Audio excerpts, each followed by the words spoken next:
오늘의 말씀은 마태복음 5장 5절입니다. 온유한 자는 복이 있나니 저희가 땅을 기업으로 받을 것이미요. 아멘. 아멘. 마태복음 강의 20번째 시간입니다. 오늘은 마태복음 5장 5절 8복의 세 번째 시간이고요. 땅 부자 되는 법이라는 제목으로 함께 나누기를 원합니다. 부제목은 온유한 자는 복이 있나니입니다. 지금부터 땅 부자 되는 법을 제가 설명할 테니까 잘 들으시기를 원합니다. 물론 미국에 사시는 분들은 땅 부자 되는 것에 대해서 관심이 조금 한국보다는 덜할 텐데, 한국에 계신 분들은 아주 관심이 있으실 텐데요. 제가 세 가지 사례를 말씀드릴 텐데, 첫 번째 사례는 저희 할아버지에 대한 사례입니다. 저의 고향은 경남 하동군 진교면인데요, 진주에서 가까운 데 위치하고 있습니다. 할아버지는 그 땅을 좀 많이 가지고 계셨는데요, 농지를 가지고 계셨었습니다. 그런데 이제 진주에서 가까우니까, 진주가 교육 도시잖아요. 그 진주에 원래 시가지 말고 도동이라고 아주 여러 개 지금은 동으로 되어져 있는 그 큰 땅이 있었는데, 거기가 불모지였어요. 그래서 주위에서 이제 그 땅을 할아버지 보고 이제 사시라, 그러니까 논을 다 팔고 그 땅을 사시라고 이렇게 권유를 하고, 집안 내에 있는 그 분들도 권유를 하고 이렇게 했는데, 할아버지는 그 땅을 사시지 않으셨습니다. 왜냐하면 농부의 마음으로 그 땅은 아무것도 열매를 맺는 땅이 아니고, 지금 우리가 열심히 일하는 할아버지가 갖고 계셨던 땅은 열매를 맺고 수확을 얻을 수 있는 땅이었기 때문에 그렇죠. 이 할아버지의 경우를 보고 우리가 알 수 있는 것은 땅 부자가 되는 첫 번째 법칙이 있는데요. 그게 뭐냐면, 현재 가치와 상관없이 미래 가치를 볼 수 있는 눈이 있어야 됩니다. 이해가 되십니까? 지금 현재 가치로는 보잘것없어 보이는 불모지인 땅이지만 미래에 그게 가치 있겠다라는 걸 볼 수 있는 땅이어야 되죠. 이것뿐만 아니라 저희 삼촌이 진주에 보면 경상대학교라고 있는데, 경상대학교 주위에도 땅이 여러 군데가 있었거든요. 그 땅을 충분히 살 수 있는 그런 상황이었었는데도 할아버지는 사지 않으셨습니다. 두 번의 기회를 놓치셨는데요. 저희 집이 부자가 될 수 있는, 땅 부자가 될 수 있는 기회를 놓쳤었죠. 앞서 말씀드린 것처럼 그 원칙이 적용된 겁니다. 현재의 가치에 상관없는 미래의 가치를 볼 수 있는 눈이 있어야 됩니다. 두 번째 사례는요, 제가 한국에서 사역했을 때, 그리고 신앙생활을 했었던 모교회에 계셨던 집사님 이야기인데요. 이 집사님이 가지고 계셨던 땅이 저희가 살고 있는 동네였습니다. 경남 김해시, 자꾸 경남이 나오는데, 장유면이라고, 지금은 장유동이라고 되어 있고요. 집사님이 땅을 갖고 계셨을 때는 개발되기 전이었어요. 농지를 많이 갖고 계셨고, 그런데 저희가 거기 살 때만 해도 아파트 단지가 다 들어섰고요. 지금은 롯데마트, 또 롯데 프리미엄 아울렛, 그다음에 롯데 워터파크, 하여튼 아주 번화한 지역이 돼버렸죠. 근데 이 집사님은 그 전에 부모님께로부터 거기에 아주 많은 땅을 물려받으셨는데, 그때는 땅값이 얼마 안 했겠죠. 그런데 사업하고 이렇게 어려움을 겪다 보니까 그 땅을 다 팔아서 사업에 이제 미천일고 또 부족한 부분을 채워 넣으셨죠. 그런데 그곳이 얼마 지나지 않아 땅값이 몇 값절로 올라 버린 거죠. 그리고 지금은 아파트 단지가 되어져 버렸습니다. 이 집사님이 만약에 몇 년 지나면 장유라는 곳이 그렇게 발전할 것이라고 생각을 미리 보는 눈이 있었으면, 그리고 그걸 견디었으면 이 땅을 파셨을까요? 안 파셨을 거예요, 그죠? 견디고, 지금 아무리 힘들어도 허리띠 졸라매고 견디고 있었겠죠. 그걸 모르는 거잖아요. 땅 부자 되는 법칙 두 번째는요, 원칙 1에 대한 신념이 있어야 돼요. 아까 원칙 1이 뭐였었죠? 현재의 가치와 상관없이 미래의 가치를 볼 수 있는 눈, 그걸로 땅을 샀으면 그것을 지킬 수 있는 그런 신념, 믿음이 있어야 된다는 것이죠. 이 두 가지가 있으면 땅 부자가 됩니다. 이 두 가지를 갖고 있는 제 친구를 해드릴 텐데요. 대학교 동기 중에 키가 자그마한 저하고 같이 방도 같이 썼던 동기가 한 명 있습니다.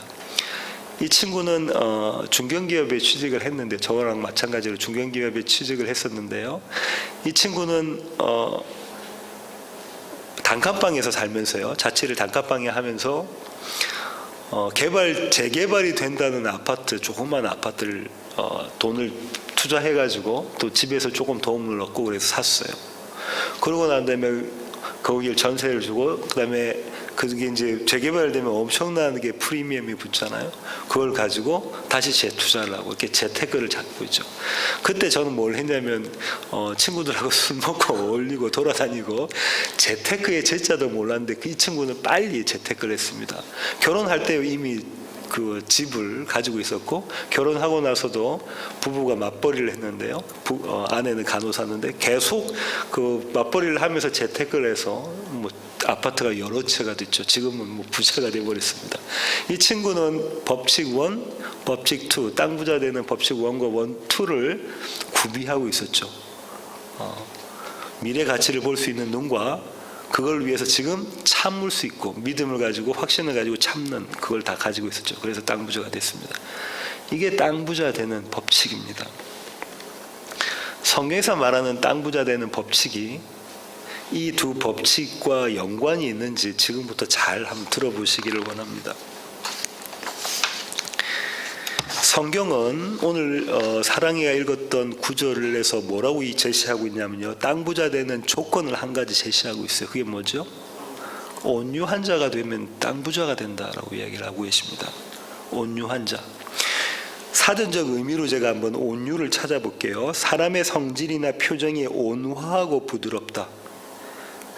그런 성품을 나타내는 말입니다. 온화하고 부드러운 성품을 나타내는 말. 그래서 이 온유가 주는 이미지가 있잖아요. 좋습니까? 나쁩니까? 좋아요. 그러니까 이 온유란 이름을 많은 사람들이 쓰고 있습니다.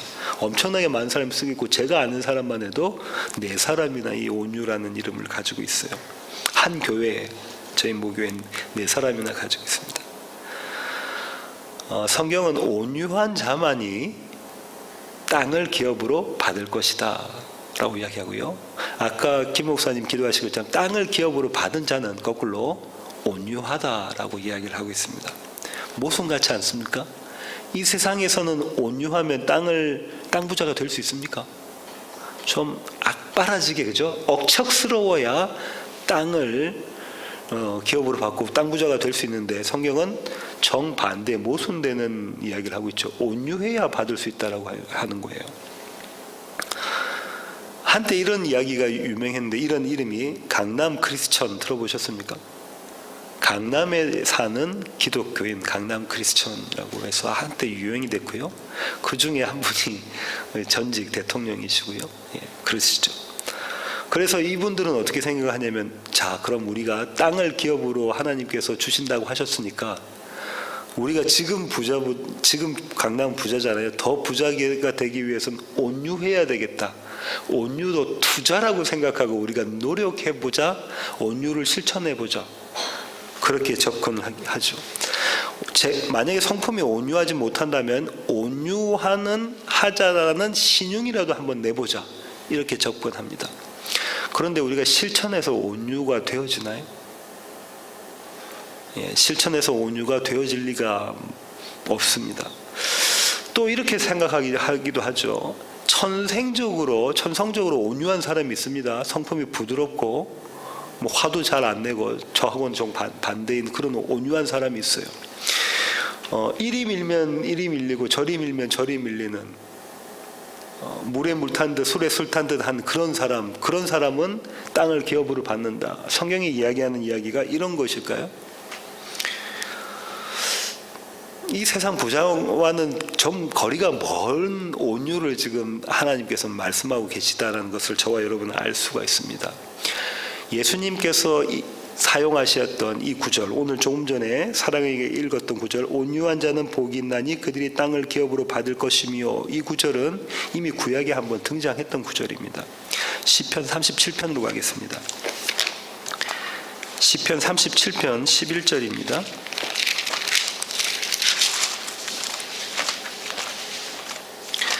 제가 읽어보죠. 그러나 온유한 자들은 땅을 차지하며 풍성한 화평으로 즐거워하리로다. 이 구절을 예수님이 끌어오셔서 쓰신 거거든요. 팔복에서. 근데 이 시편을 썼던 기자가 다윗인데요. 다윗이 온유한 자를 어떻게 이야기하는가 한번 볼게요. 3절 보세요. 여호와를 뭐하는 사람? 의뢰하는 사람. 4절 또 여호와를 기뻐하는 사람. 5절 여호와께 맡기고 그를 의지하는 사람. 7절 여호와 앞에서 잠잠하고 참고 기다리는 사람.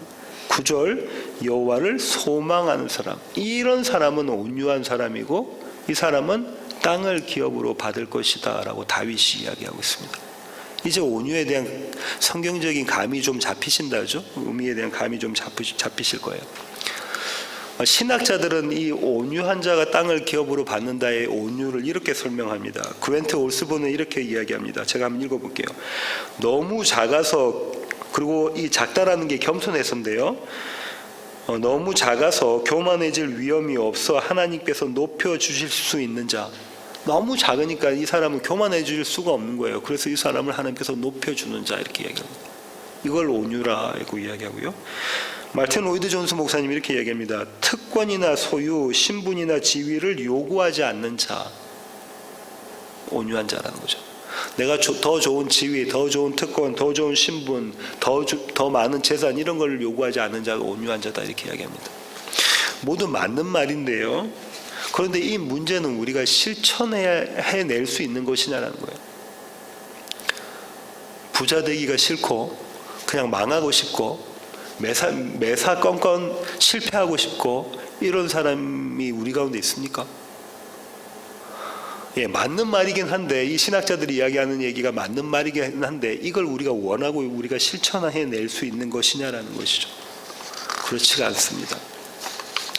성경에 말하는 온유를 잘 설명한 구절이 있는데요. 민수기입니다. 민수기 12장 3절로 가겠습니다.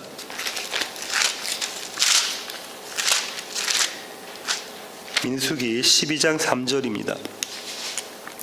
이 사람 모세는 온유함이 지면의 모든 사람보다 더하더라. 지금 뭐라고 이야기하고 있냐면 민수기에서는 모세가 이 세상에 있는 모든 사람 중에 가장 뭐한 사람이다? 온유한 사람이다. 이렇게 이야기하고 있네요. 모세보다 더 온유한 사람은 이 세상에 없다라고 이야기하는 것이죠. 근데 모세의 삶이 온유했는가 한번 찾아볼게요. 출애굽기 2장 11절부터 12절로 가겠습니다. 출애굽기 2장 11절부터 12절. 모세가 장성한 후에 한 번은 자기 형제들에게 나가서 그들이 고되게 노동하는 것을 보더니 어떤 애굽 사람이 한 히브리 사람 곧 자기 형제를 치는 것을 본지라 좌우를 살펴 사람이 없음을 보고 그 애굽 사람을 쳐 죽여 모래 속에 감추니라. 모세는 어떤 자입니까? 살인자예요. 고의로 살인한 거예요. 실수로 살인한 게 아니라 과실로 사람을 죽인 게 아니라 과실치사가 아니고 고의로 사람을 죽인 자입니다. 그죠? 뭘 했대요? 좌우에 다른 사람이 있는지 없는지 목격자가 있는지 없는지를 보고 그 사람을 죽였다고 이야기를 하네요. 모세는 이런 자인데 우리는 이런 사람을 온유한 자라고 이야기하지 않죠. 살인자를 온유하다라고 이야기를 하지 않습니다. 고의 살인한 사람을. 또 모세의 모습이 어떤 모습이었는가 한번 보겠습니다. 민수기 20장 10절부터 12절입니다. 모세와 아론이 회중을 그 반석 앞에 모으고 모세가 그들에게 이르되 반역한 너희여 들으라. 우리가 너희를 위하여 이 반석에서 물을 내리야 하고 모세가 그의 손을 들어 그의 지팡이로 반석을 2번 치니 물이 많이 솟아나오므로 회중과 그들의 짐승이 마시니라. 여호와께서 모세와 아론에게 이르시되 너희가 나를 믿지 아니하고 이스라엘 자손의 목전에서 내 거룩함을 나타내지 아니한 고로 너희는 이 회중을 내가 그들에게 준 땅으로 인도하여 드리지 못하리라 하시니라. 이거 어떤 사건이냐면 이스라엘 백성은 광야에서 시시건건 그때마다 자기들이 불만족스러울 때는 모세를 원망하면서 모세를 통해서 하나님을 원망했죠. 광야는 아주 뜨거운 데잖아요. 목이 마르잖아요. 근데 물이 없어요. 샘이 없습니다. 그러니까 물 달라라고 이야기를 한 거죠. 이 앞에 광야에 들어오자마자 이런 사건이 또 한 번 있었다, 그죠? 이런 사건이 있었습니다. 이건 또 다른 사건인데요. 그래서 모세가 하나님께 구하죠. 이 백성들 좀 보세요. 이들이 물 달라고 하는데 이들한테 물 안 주면 제가 맞아 죽게 생겼습니다. 이렇게 모세가 하나님께 이야기를 합니다. 하나님이 말씀하시죠. 뭐라고 말씀하시냐면 모세에게 네가 물을 내라고 이야기를 해라. 반석아 물을 내라라고 이야기를 합니다. 그렇게 네가 이야기해라. 그럼 물이 나올 것이다. 근데 모세는 어떻게 이야기를 했죠? 오늘 구절에는 뭐라고 이야기합니까? 말을 하지 않고 지팡이로 2번 때리죠. 왜 그랬을까요? 모세는 이미 경험이 있습니다. 출애굽해서 광야에 들어오자마자 하나님께서 내가 반석 위에 설 테니 나를 때려라 해서 물을 얻은 경험이 있으니까 그와 똑같이 하죠. 이미 학습을 했으니까 그렇게 하면 될 거라고 하나님의 명령과 다르게 합니다. 그러면서 뭐라고 이야기하냐면 내가 너희에게 물을 내겠다라는 거잖아요. 누가 물을 내시는 분입니까? 여호와 하나님이 물을 내시는 분인데 지금 모세는 내가 너에게 물을 내랴라고 이야기를 합니다. 그러니까 하나님이 모세와 아론의 행동을 보고 뭐라고 하시죠? 너희가 회중 앞에서 이스라엘 백성 하나님의 백성들 앞에서 나를 어떻게 한 거예요? 경홀하게 대한 것이잖아요. 하나님의 거룩함을 드러내지 않은 거잖아요. 하나님의 전지전능하심을 드러내지 않은 거잖아요. 하나님의 사랑하심을 드러내지 않은 거잖아요. 그것 때문에 너희가 어디 못 들어간다? 가나안 약속의 땅에 너희가 못 들어간다 이렇게 얘기합니다. 이런 자가 온유한 자인가요? 이 결과 가나안 땅에 못 들어가니까는 마지막에 가나안에 들어가기 전에 모세가 이스라엘 백성들에게 내가 너희 때문에 가나안에 못 들어간다라고 이야기하잖아요. 그게 신명기에 나옵니다. 신명기 1장으로 가겠습니다.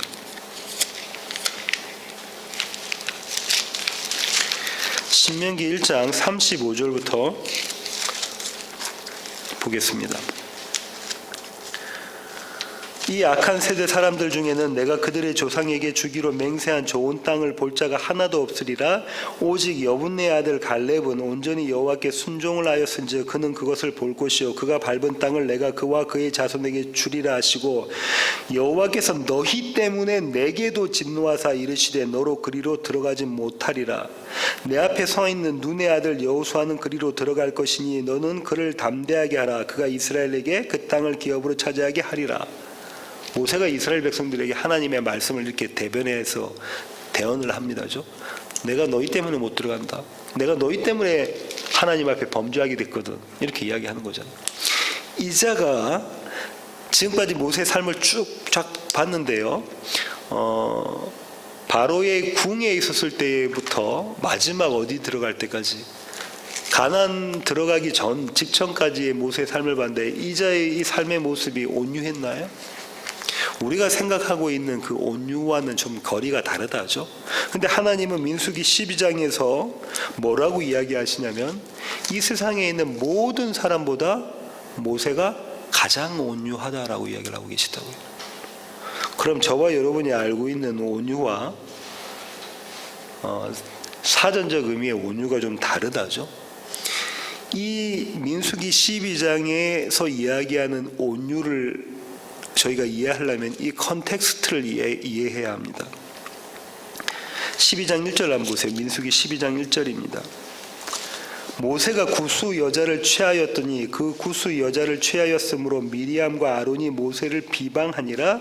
그들이 이르되 여호와께서 모세와만 말씀하셨느냐 우리와도 말씀하지 아니하셨느냐 하매 여호와께서 이 말을 들으셨더라. 이 사람 모세는 온유함이 지면의 모든 사람보다 더하더라. 이 상황 가운데서 온유가 나온 거예요. 온유가 나옵니다. 모세의 온유가 나왔습니다. 지금 미리암이 모세의 누나잖아요. 모세가 나일강에서 이렇게 나일강의 방주로 이렇게 보냈잖아요. 그래서 바로의 공주가 모세를 키웠잖아요. 그 모든 일련의 과정 가운데 미리암이 개입을 했었습니다. 미리암이 모세를 보는 사랑은 얼마나 애틋했을까요? 누나가 자기 남동생을 보는 사랑. 근데 이 미리암이 뭐라고 이야기하냐면 이렇게 이야기합니다. 왜 하필 구스 여자냐라는 거죠. 왜 하필 구스 여자야?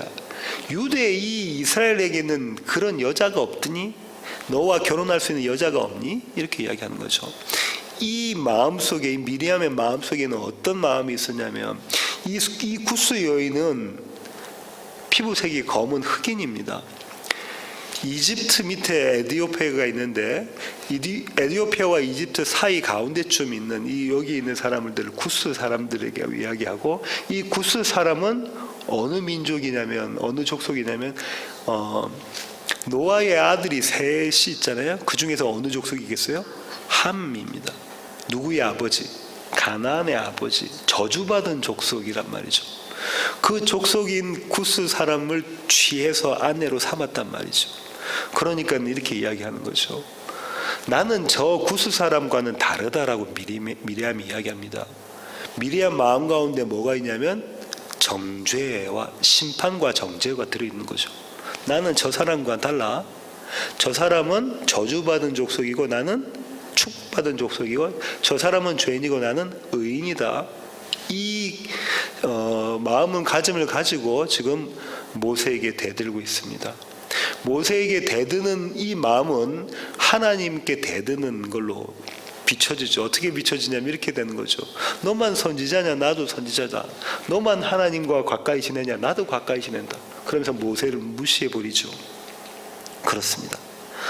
이때 하나님께서는 미리암과 모세의 형 아론에게 말씀을 주십니다. 그 말씀의 시작이 그거인 거예요. 이 사람 모세는 온유함이 지면의 모든 사람보다 더하더라. 여호와께서 갑자기 모세와 아론과 미리암에게 이르시되 너희 세 사람은 회막으로 나아오라 하시니 그 세 사람이 나아가매 여호와께서 구름 기둥 가운데로부터 강림하사 장막문에 서시고 아론과 미리암을 부르시는지라. 그 두 사람이 나아가매 이르시되 내 말을 들으라. 너희 중에 선지자가 있으면 나 여호와가 환상으로 나를 그에게 알리기도 하고 꿈으로 그와 말하기도 하거니와 내 종 모세와는 그렇지 아니하니 그는 내 온 집에 충성함이라.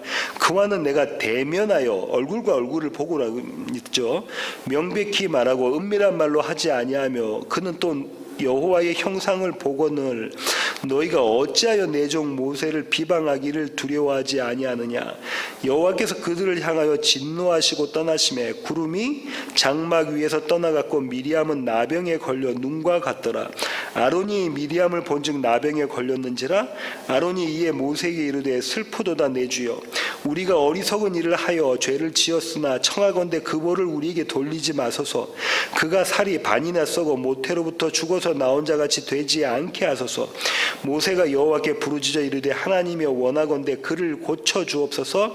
여호와께서 모세에게 이르시되 그의 아버지가 그의 얼굴에 침을 뱉었을지라도 그가 이레 동안 부끄러워하지 않겠느냐. 그런즉 그를 진영 밖에 이레 동안 가두고 그 후에 들어오게 할지니라 하시니 이에 미리암이 진영 밖에 이레 동안 갇혀 있었고 백성은 그를 다시 들어오게 하기까지 행진하지 아니하다가. 이런 쭉 대답이 있었습니다. 하나님의 대답과 하나님의 심판, 미리암에 대한 심판이 있었죠. 뭐가 지금 대조가 되고 있냐면요, 모세는 어떤 자라는 거예요? 온유한 자. 근데 이 조금 전에 읽었던 12장 3절에 온유하다라는 것을 새 번역과 공동 번역에서는 겸손이라고 번역해놨고요, 영어 성경에도 겸손이라고 험불이라고 번역을 해놨습니다. 그러니까 온유와 겸손은 서로 바꿔 쓸 수 있는 단어란 얘기예요. 그럼 이제 온유라는 것에 대한 개념이 조금 더 잡히게 된다, 그죠? 그러니까 지금 이 컨텍스트는 모세와 미리암과 아론을 대조시키면서 모세는 온유한 자, 겸손한 자, 미리암과 아론은 온유하지 않은 자, 노온유, 노온유, 온유하지 않은 자와 겸손하지 않은 자, 다시 말하면 교만한 자, 죄인과 의인의 그림을 그리고 있단 말이에요. 이렇게 대조를 시키고 있습니다.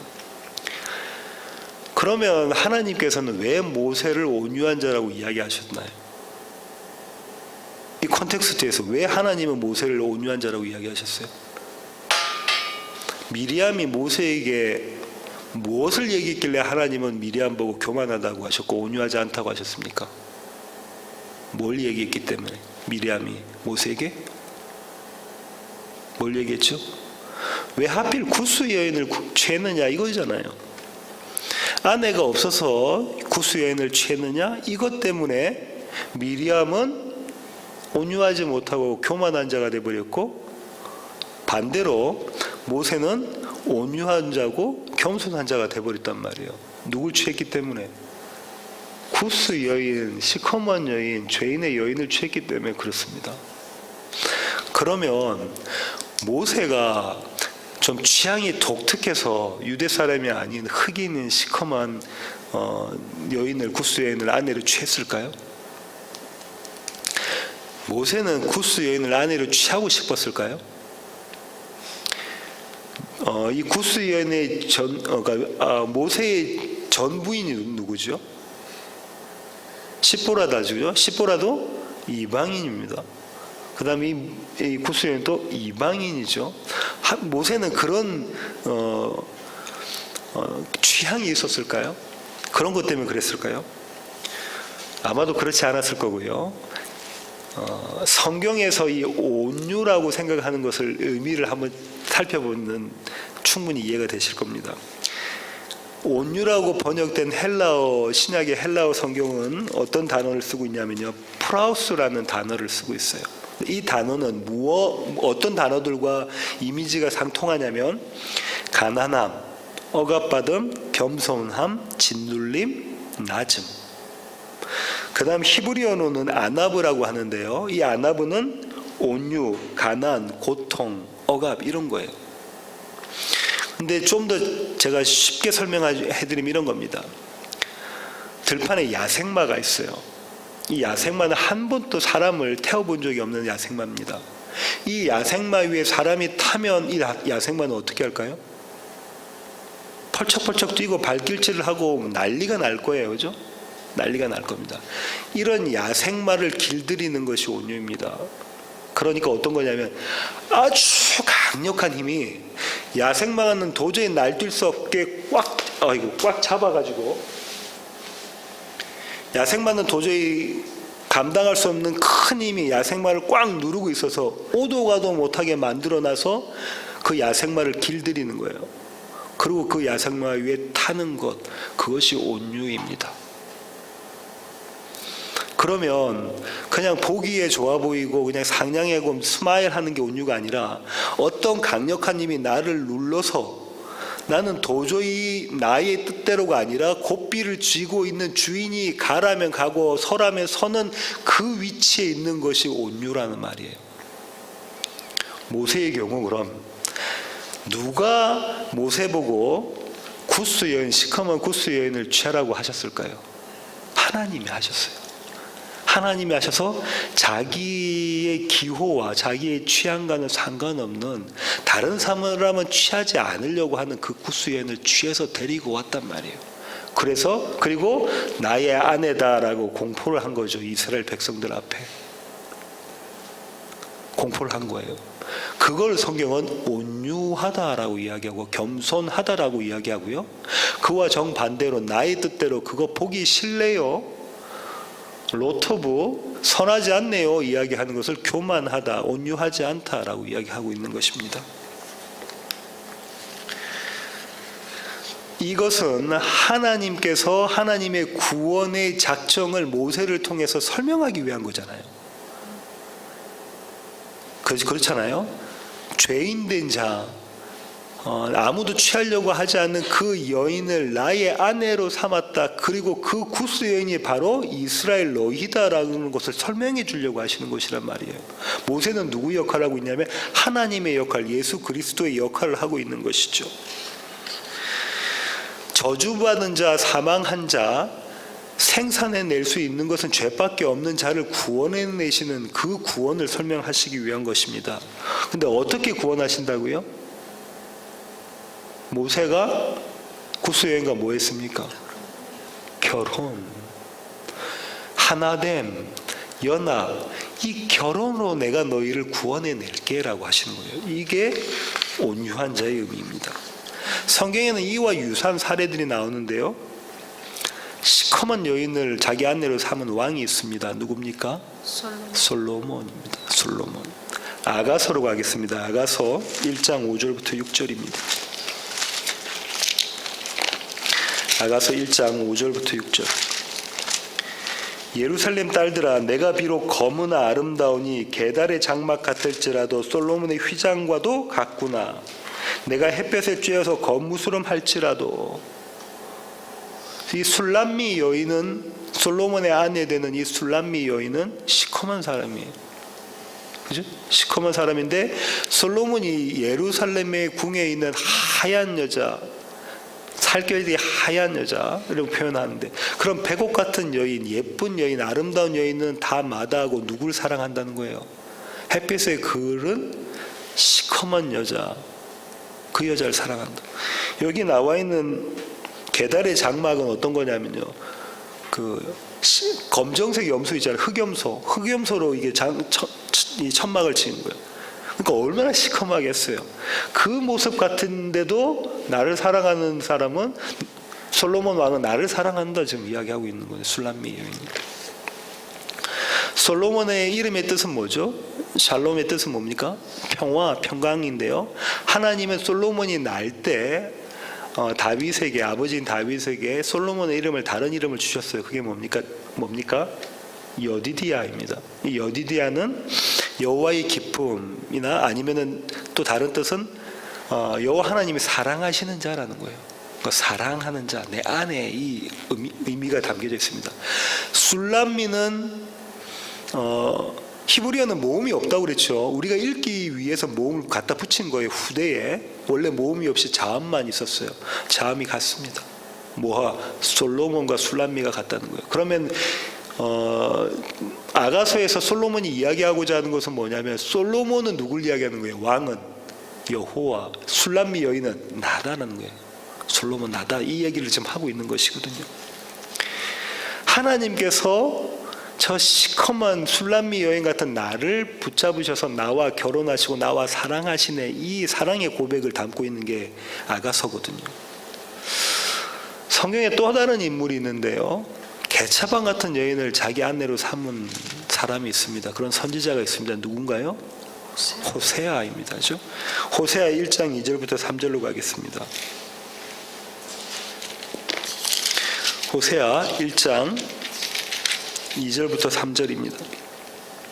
여호와께서 처음 호세아에게 말씀하실 때 여호와께서 호세아에게 이르시되, 너는 가서 음란한 여자를 맞이하여 음란한 자식들을 낳으라. 이 나라가 여호와를 떠나 크게 음란함이니라 하시니. 음란함이 엄청 많이 나온다 그러죠. 이에 그가 가서 다블라임의 딸 고멜을 맞이하였더니 고멜이 임신하여 아들을 낳음에, 이 이후부터 고멜은 음란하죠. 아기 낳고 나가서 바람 피우고, 아기 낳고 나가서 바람 피우고 그럽니다. 그죠? 그러면 호세아는 가서 데리고 오고, 호세아는 가서 데리고 오고.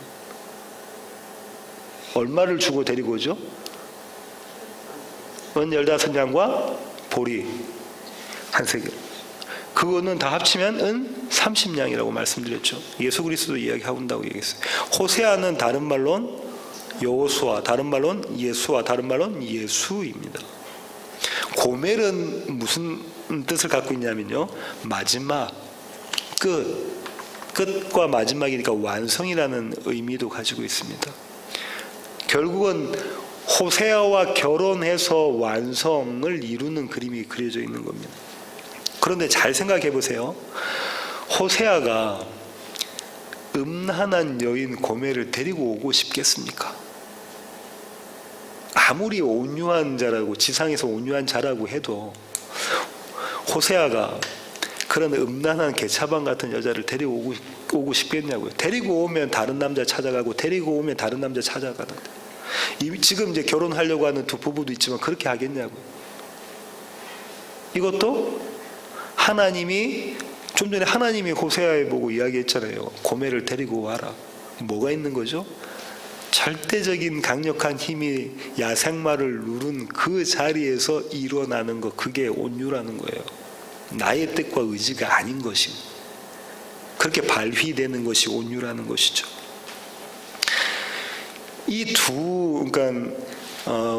세 명의 선지자들, 모세와 솔로몬과 호세아가 보였던 그 사랑을 보였던 예수님, 신약의 한 분이 예수님인데요, 그분이 이런 사랑을 보였던 장소가 있습니다. 어딘가요? 사마리아 수가성 우물입니다. 요한복음 4장으로 가겠습니다. 요한복음 4장 7절입니다. 사마리아 여자 한 사람이 물을 기르러 왔으면, 낮에 왔지요. 예수께서 물을 좀 달라 하시니, 물 좀 줘라고 말씀하시는, 이게 뭐라고 말씀드렸죠? 프로포즈예요.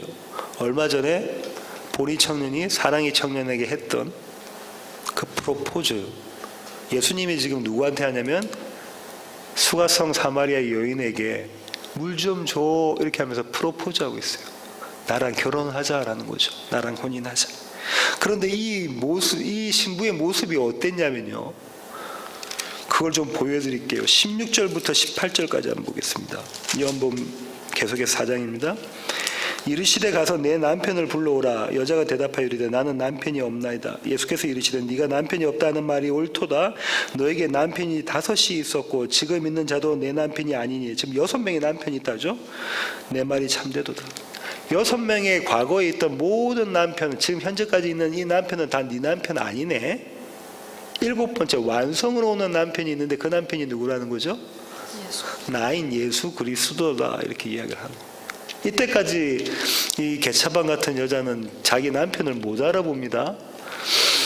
그런데 마지막으로 이 프로포즈를 이해하는 단계가 있는데요. 25절과 26절을 볼까요?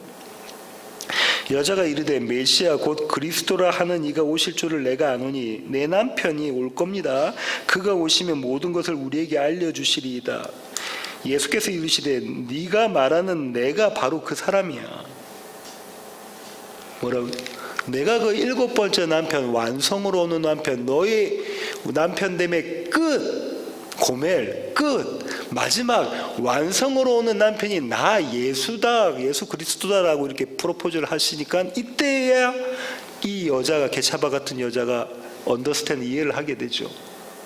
그 다음에 그 수가성으로 들어가서 예수를 전파합니다. 예수님이 이렇게 개차바 같은 여자에게 찾아와서 신랑 되시려고 하시는 건데, 이 그림이 쫙 그려져 있는 게 어떤 거냐면 눈 먼 자 찾아가시고, 귀 먼 자 찾아가시고, 걷지 못하는 자 찾아가시고, 귀신 들리는 자 찾아가시고, 나병 환자 찾아가시고요, 간음한 자 찾아가시고, 심지어는 죽은 자까지 찾아가셔서 자신의 아내로 삼으시는 그림이 그려져 있잖아요. 성경은 예수님을 또 한편 온유한 자로 표현하는데요. 마태복음 21장 5절로 가겠습니다. 마태복음 21장 5절입니다.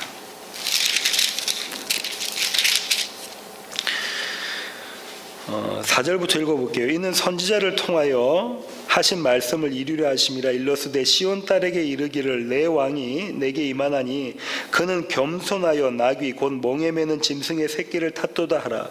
여기서 사용된 겸손이 앞에서 산상수훈에서는 온유인 그 단어와 똑같은 단어입니다. 그러니까 아까도 말씀드렸다시피 겸손, 온유는 바꿔서 쓸 수 있는 단어라고요.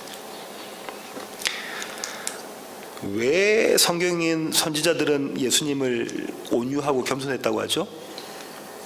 나귀 타고 들어가신다고 그러는데, 예루살렘으로. 근데 이 나귀가 어미 나귀도 아니고 새끼 나귀라서 예수님이 이렇게 나귀 등에 딱 타시면 다리가 땅에 닿여요. 그럼 어떤 모습으로 가냐면 다리를 땅에 질질질 끌고 가는 아주 우스꽝스러운 모습이라면, 나귀 어미도 아니고 나귀 새끼의 등에 타고 가고 있으니까 정말 볼품없는 모습이잖아요. 이 모습 때문에도 그렇게 이야기하셨지만, 사실상은 유대의 왕들은, 이스라엘 왕들은 왕궁에 입성할 때 나귀 타고 가야 됩니다. 말 타고 가면 안 돼요. 그죠? 말을 의지하면 안 된단 말이죠. 전쟁에 나갈 때도 말, 기마병이 없습니다. 없어야 되는 거예요. 마지막 때에 완성의 때에 말을 타고 들어오시는 분이 있는데 그분이 예수 그리스도의 흰말 백말 타고 오시는 분이 그림이 그려졌잖아요. 그러니까 여기서는 당연히 이렇게 겸손한 모습으로 가셔야 돼요. 근데 이렇게 입성하시는 자락의 끝이 어디였나요? 골고다 언덕 십자가였다, 그죠? 그럼 성경에서 이야기하는 예수님의 겸손과 온유는 십자가를 이야기하고 있는 것이겠죠. 그렇습니다. 온유의 극치는 어디서 드러날까요? 십자가에서 드러납니다. 누가복음 23장 6절로 가겠습니다. 누가복음 23장 6절입니다. 6절이 아니라 46절입니다. 예수께서 큰 소리로 불러 이르시되 아버지여 내 영혼을 아버지 손에 부탁하나이다 하고 이 말씀을 하신 후 숨지시니라. 가상 7원 예수님께서 십자가상에 하셨던 7번의 말씀 가운데 맨 마지막 말씀입니다. 뭐죠? 아버지 내 영혼을 아버지 손에 부탁하나이다. 이게 겸손이고 온유고 내가 할 것 하나도 없습니다. 아버지가 하세요. 아버지께 모든 것 맡겨드리는 자, 아버지께 고삐를 내어드리는 자의 모습이 드러났습니다. 예수님의 십자가상에서, 그죠? 예수님은 이렇게 자신만 겸손한 자, 온유한 자로 남아 계시는 게 아니고 저와 여러분을 그렇게 만드신다고 하셨어요. 어떤 방법을 하시는가 보겠습니다. 마태복음 11장 28절부터 30절까지입니다. 여러분이 너무나 잘 아시는 구절이죠. 수고하고 무거운 짐진 자들아 다 내게로 오라. 내가 너희를 쉬게 하리라. 나는 마음이 온유하고 겸손하니 나의 멍에를 메고 내게 배우라. 그리하면 너희 마음이 쉼을 얻으리니 이는 내 멍에는 쉽고 내 짐은 가벼움이니라. 수고하고 무거운 짐진 자들아 다 내게 와. 왜 내게 오라고 하셨냐면 나는 마음이 온유하고 겸손해. 이거 두 개 똑같은 단어 그걸 사용한다고 그러죠. 반복입니다. 그래서 강조하는 거예요. 나는 온유하고 겸손하니까 내게로 와. 내게 와서 배워. 내가 지는 멍에를 같이 지어라. 이렇게 하죠. 한국의 소에나 말 위에 멍에를 씌울 때는 한 개입니다. 한 개를 씌워서 이렇게 가거든요. 그 밭을 갈거나 논을 갈 때.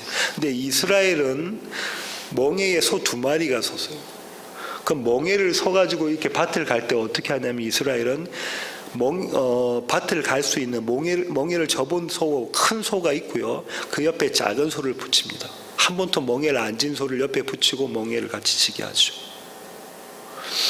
그러면 멍에는 누가 다 지나요? 큰 소가 다 지고 가는데요. 작은 소는 가면서 옆에 맛있는 게 있는가, 좋은 풀이 있는가 이곳저곳을 막 두리번거릴 텐데 큰 소는 멍에를 짚고 훈련받은 소는 그대로 뚜벅뚜벅 자기 갈 길을 갑니다. 그럼 작은 소는 끌려가는 거예요. 그 자리에. 멍에가 가벼운 거죠. 짐이 가벼운 거예요. 이렇게 가겠다라고 말씀하고 계시는 겁니다. 이렇게 가겠다라고 말씀하고 계시는 거예요. 그 이점은 예를 들면 이런 것 같습니다. 아까 구스 여인의 예를 들어볼게요. 아니 그거보다 좀 더 고멜의 예를 들어볼게요. 만약에 하나님께서 저보고 백목사 보고 야 너 고멜 같은 여자랑 결혼해. 결혼하자마자 나가서 다른 남자랑 또 살림 살다가 또 다 먹을 거 다 떨어지고 차이고 나면 다시 돌아왔다가 또 나가고 또 들어왔다 또 나가고 하는 그런 여자랑 결혼해. 그럼 제 대답은 노입니다. 하나님 저 그런 여자는 죽었다 깨어나도 같이 살 수가 없어요. 지금 제 아내처럼 현모 양척감 정도는 되어야 제가 같이 살 수 있죠. 이렇게 대답을 하지 않을까요? 근데 예수님은 뭐라고 말씀하셨냐면 모든 것 아버지 손에 맡깁니다. 예수님의 대답은 뭐라는 겁니까? 예스라는. 그 하나님의 요청의 명령에 예스 하신다는 거예요. 그러면 이 내용을 가지고 예수님의 멍에를 이해하셔야 돼요. 예수님이 예스 하셨기 때문에 내가 노라고 할 수밖에 없는 자리에도 나도 예수님의 예수가 내가 아닌 내 안에 계신 예수님이 예스 하셨기 때문에 예수가 나오는 것, 그것이 온유라는 거예요. 그것이 온유입니다. 이 예스는요, 나로선 할 수 없고 나는 하기도 싫은 거고 나는 한 것도 아니에요. 누가 하셨습니까? 예수님이 하셨습니다. 예수님만이 할 수 있는 그것을, 예수님이 원하시는 것을 예수님이 하신 것, 그것이 예수라는 거예요. 이것을 바울은 어떻게 표현하고 있냐면요, 빌립보서 2장 5절부터 8절로 가보겠습니다. 빌립보서 2장 5절부터 8절, 우리 김 목사님이 이미 강의하셨던 건데요, 그때 이미 우리가 살펴봤던 구절입니다. 너희 안에 이 마음을 품으라. 곧 그리스도 예수의 마음이니 그는 근본 하나님의 본체시나 하나님의 동등됨을 취할 것으로 여기지 아니하시고 오히려 자기를 비워 종의 형체를 가지사 사람들과 같이 되셨고 사람의 모양으로 나타나서 자기를 낮추시고 죽기까지 복종하셨으니 곧 십자가에 죽으심이라. 바울은 빌립보 교회에 있는 성도들에게 뭐라고 이야기하냐면 너희 안에 이 마음을 품으라라고 명령을 하고 있다면, 요청을 하고 있어요. 그런데 오늘 마태복음에서 예수님께서 말씀하셨던 예수님의 멍에와 비교를 해보면, 그러면 이 너희 안에 이 마음을 품으라는 건 내가 예수님처럼 겸손해져야 되고 온유해져야 되고 개차반 같은 아내를 내가 사랑해야지가 아니라, 예수님이 내 안에서 이 마음을 이 마음이, 예수님의 마음이 내 안에서 드러난다는 거예요. 계시된다는 거예요. 예수님이 드러나신다는 그 얘기를 지금 바울이 하고 있는 거잖아요. 그걸 사모해라라는 얘기를 하고 있는 겁니다. 구약의 기자들도 그렇게 이야기하고 있는데요, 에스겔 36장으로 가겠습니다.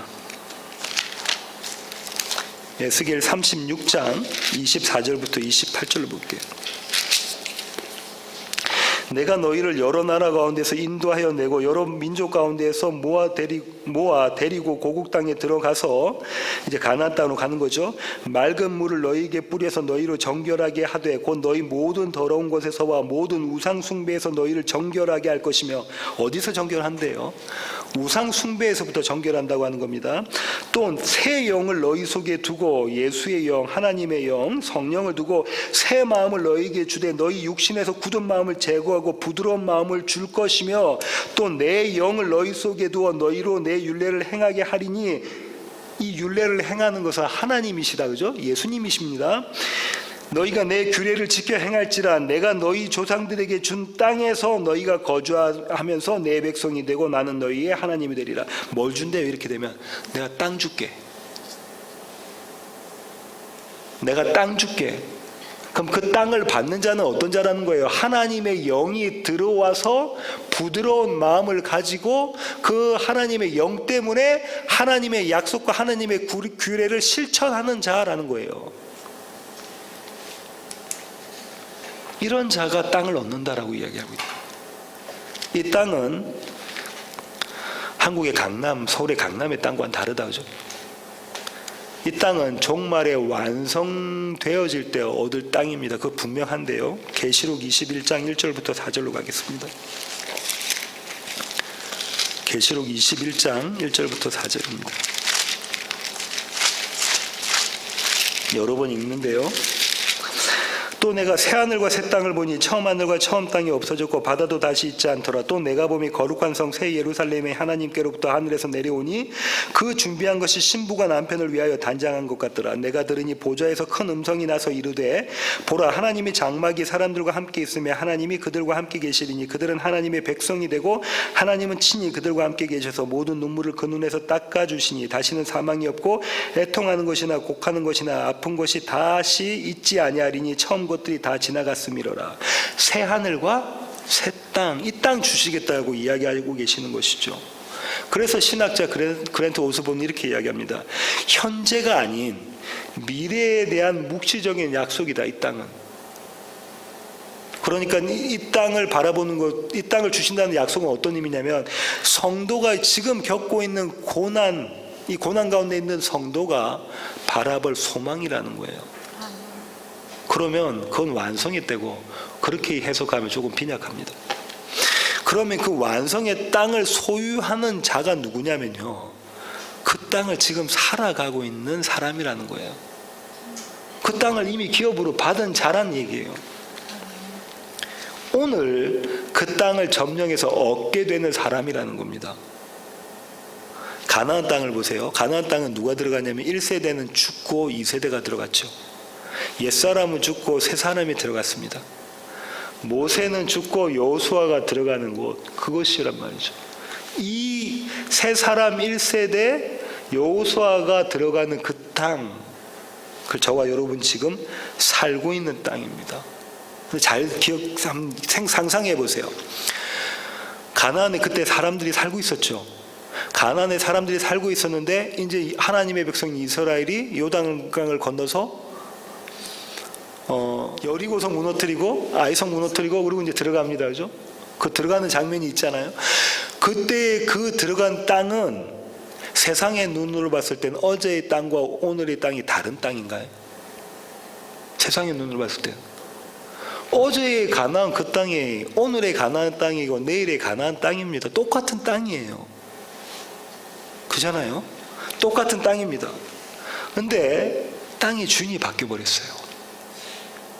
그 땅은 원래 누가 주인이었냐면 12 가나안 족속이, 그 족속은 어떤 족속이냐면 여러 이방인들을 섬기는 그 족속이었어요. 그 사람들에서 누구로 바뀌었냐면 여호와 하나님만을 섬기는 이스라엘로 주인이 바뀌어버린 거예요. 땅은 그대로입니다. 뭐가 바뀌었다고요? 주인이 바뀌어버렸어요. 주인이 교만한 자, 온유하지 않은 자에서 겸손한 자, 온유한 자로 바뀌었어요. 여호와 하나님을 섬기는 자로 바뀌어버렸단 말이에요. 땅의 주인, 땅은 그대로 있는데 지금 저와 여러분이 사는 땅이 그 땅이란 말이에요. 예를 들면 이런 겁니다. 부부관계를 예를 들어서 이야기를 해볼게요. 부부간에 갈등이 있어요. 남편과 아내가 사이가 좋지 않습니다. 사랑이와 본인은 절대 그런 일이 없을 것처럼 보이지만 얼마 지나지 않아 부부싸움하고 그렇게 되거든요. 그 부부싸움과는 비교할 수 없는 아주 갈등 가운데 있는 그 부부가 있었다고 예를 들어 볼게요. 아내가 신앙이 좋습니다. 아내가 이제 기도를 합니다. 이렇게 기도를 합니다. 하나님, 저 개망나니 같은 우리 남편 좀 용서해 주십시오. 좀 고쳐주시고 용서해 주세요. 이렇게 기도를 합니다. 이런 기도 해보신 분? 저 개망나니 같은 우리 남편 좀 고쳐주세요. 이렇게 기도를 하죠. 이 모습은 미리암의 모습인 거예요. 나랑 똑같지 않다. 저 구스에는 나랑 똑같지 않다라는 거잖아요. 나는 저 개망나니 같은 사람이 아니야 라고 심판을 해버렸고 정죄를 해버렸잖아요. 그렇게 기도하고 나서는 뭐라고 그 다음 기도를 이어가냐면 하나님, 제가 저 사람을 사랑을 한번 해볼게요. 제가 저 사람을 용서를 해볼게요. 한번 보십시오. 제가 힘을 내볼게요 하고 실천을 합니다. 용서가 됩니까? 안 되고요. 사랑이 되냐면 안 됩니다. 만약에 그런 아내 가운데 용서와 사랑이 나타났다면 그 영광은 누가 차지하냐면 본인한테 돌아가게끔 되어져 있기 때문에 안 되는 거예요. 그런 일은 일어날 수가 없습니다. 모세 같은 사람은 어떻게 기도하냐면요. 모세 같은 아내는 이렇게 기도하죠.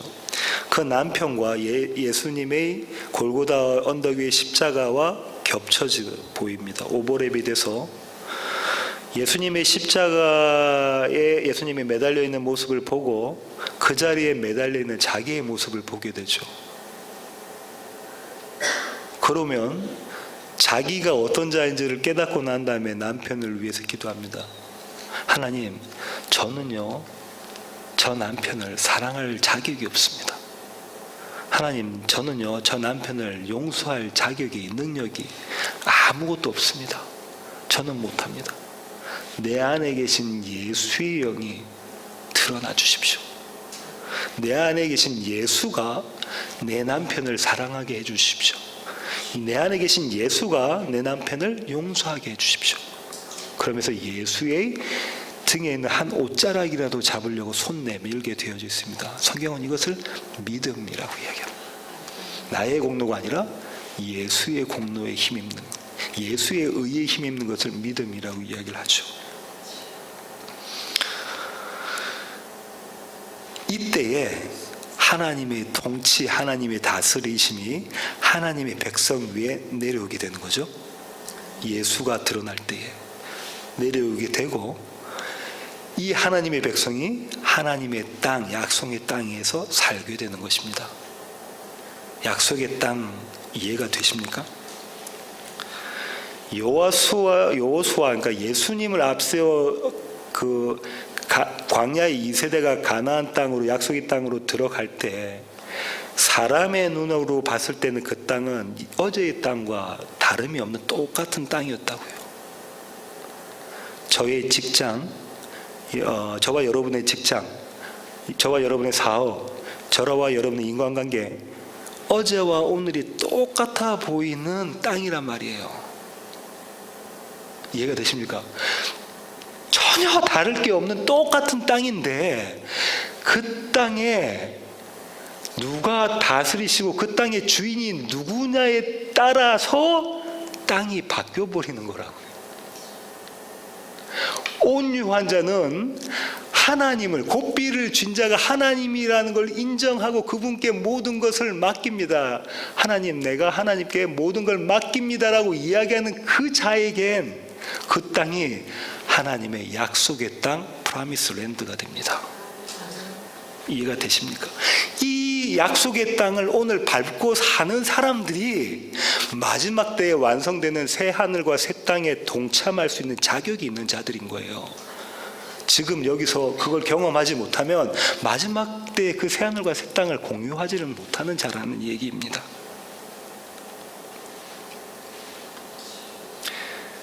이런 자들만이, 온유한 자들만이 예수로 가득 차서 땅을 기업으로 받습니다. 이것이 성경이 말하는 온유한 자가 얻는 땅의 비밀입니다. 바라기는 세워지는 교회의 모든 지체들이 이런 땅 부자 되기를 원합니다. 땅 부자 되십시오. 기도하시겠습니다. 하나님 아버지 감사합니다.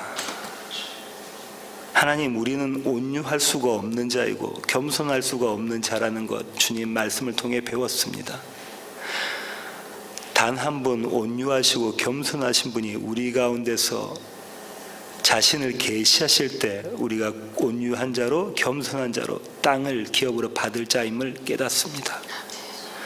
그래서 하나님, 우리의 삶의 고삐를 하나님께 올려드립니다.